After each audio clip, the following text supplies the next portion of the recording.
unwanted odor. It wasn't until the late 1800s that chemists created the first commercial deodorant. Today, deodorants are available in a variety of forms, from natural alternatives like body crystals to antiperspirants that use chemicals to reduce perspiration.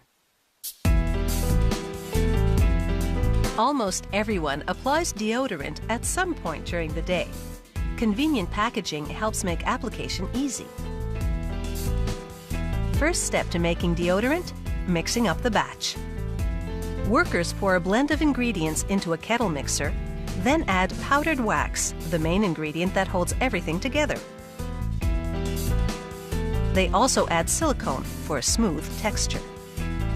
Steam heats the mix to 75 degrees Celsius, melting the ingredients.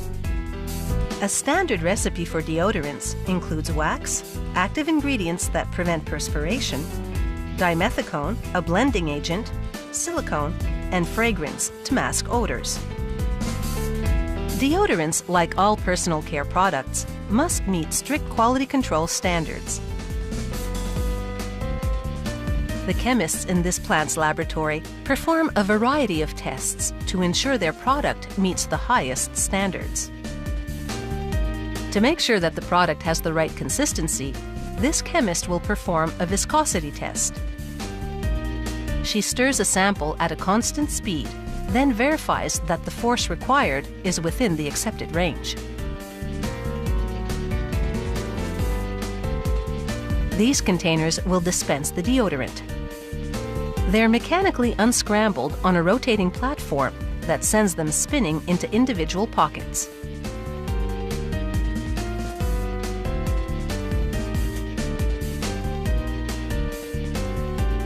Sensors overhead detect the ones that aren't lining up properly. A blast of air sends them back onto the platform to repeat the process. Now that they're all right side up, they move along to the filling station. There, a system of levers raises them up to align with filling nozzles that dispense the mix. A system of rotating wheels keeps the containers moving. One wheel conveys them to the next for filling, and then a third wheel leads them out.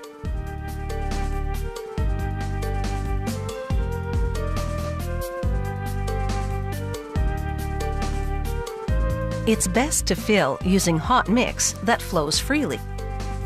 But the deodorant must cool in order to harden. An overhead rake evenly lines up the containers inside a refrigerating tunnel.